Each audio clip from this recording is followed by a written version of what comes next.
Ever wondered if picturing your dreams could bring them closer to reality? Dive into the power of visualization to unlock your true potential and achieve what you desire most.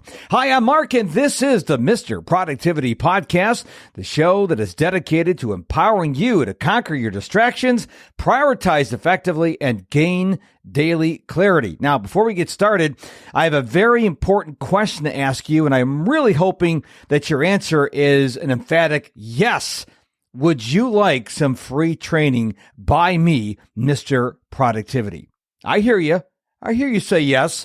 Then I want you to hop on over to my website, MrProductivity.com, M-I-S-T-E-R, MrProductivity.com. Just enter your email address to the top of the page and then click on Grab the Free Training. It's my gift to you. You can also click on the link in the podcast show notes, MrProductivity.com. Okay, let's get started. Chances are really good that you have heard about cutting out pictures of things you want to own someday and posting them around your house, in your office, or in your car. Maybe you want to buy a boat or a car or a house or some kind of electronic toy. Work is still involved. I don't believe you can think about something and think about something and think about something and poof, it appears in your life. I believe that's a good thing to visualize, but you also have to do W-O-R-K, work.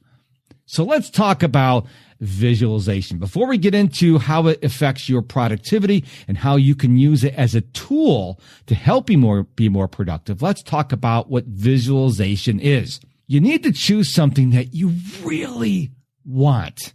I mean, really, really want. This is not something you think about passively or as an afterthought. This is something you have a deep desire to own. And it could be a yacht. It could be an Apple Watch. It could be a new pair of shoes. It could be a new couch. It could be anything that you want.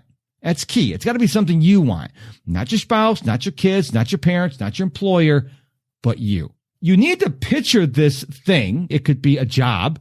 It could be a vacation. Whatever this object is, you need to picture what it is you want as vivid as detail as you can. The key word there is vivid detail. You've got to see it. You've got to smell it. You got to feel it. You got to touch it. You got to taste it where appropriate. Really sense this object, this desire you have. And then you cut out pictures, or you do as I do. You go to a website called canva.com, and you create wallpapers for your electronic devices. It's really easy. You go Google your device, you ask what the display is, and you make a wallpaper in Canva on that. You find pictures on it and put it everywhere. And then you think about what you want, and you look at the pictures as much as you can. This is not idol worship. I want to make sure that's very clear to you. We're not worshiping at the great altar of the Apple Watch or the Hawaiian vacation or the Paris vacation or the yacht. We're not worshiping these pictures. We are just using these pictures to tell our subconscious mind we really want this. Finally, you must imagine that you already possess it, that you're already in Paris walking the streets. You're already on your yacht. This is not a magic pill that's going to automatically boom, you're going to have this object, or you're going to be in Paris or wherever your object is, but it's going to help you focus, laser focus on what your desire is. So let's talk about visualization, and productivity. Let me give you some examples because I think this is really going to help you on visualizing your productivity. Let's say you're always late. Instead of stressing about always being late, which doesn't solve your problem, visualize arriving on time. Or better yet, visualize arriving early. What does that look like?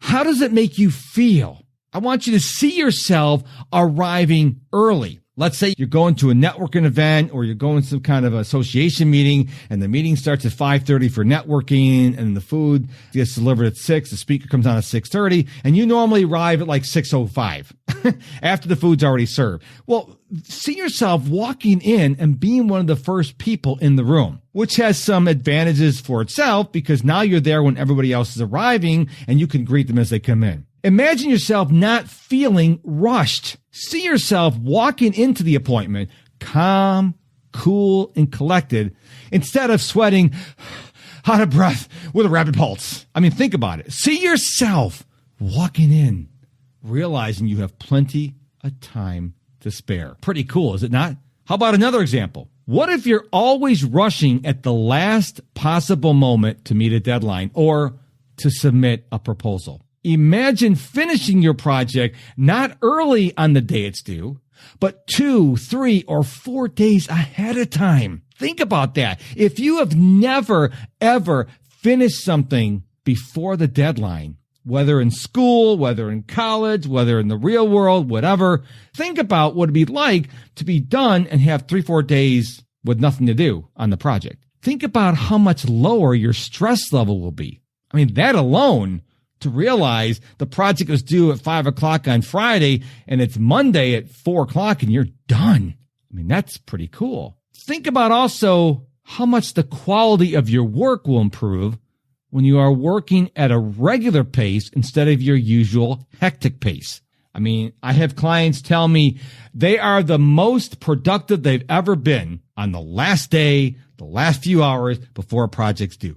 And I always ask them, I say, okay, there's some flaws in that logic of yours, because what happens if, God forbid, you get sick or your spouse gets sick or your kids get in an accident or something else happens, the power goes out at your house or a tree falls in your house because of a storm. If you're waiting to the last minute, you are inviting Mr. Murphy to show up at your house or show up at your office and credit your plans. And I bet you if I asked you to raise your hand right now and I could see you, which I can't, so don't get freaked out, that you would raise your hand and say, this has happened to you. Think about visualizing finishing. Start small. The day before it's due, then 2 days before it's due, then 3 days, 4 days, etc. I was one of these weird kids in high school many years ago when I never waited to the last minute. If you gave me 4 weeks to work on a project, I went home, did it that weekend. Well, I didn't have to worry about it for 4 weeks. Everybody else waited to the last night. And I'm like, what are you stressing for? I'm done. They're like, what are you done? I'm like, why not? I've always been like that. I'd rather get it done sooner rather than later.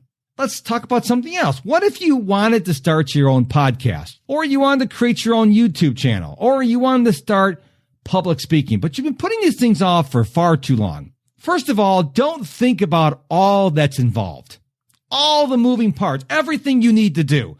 That's called negative visualization. Okay, we don't want negative visualization.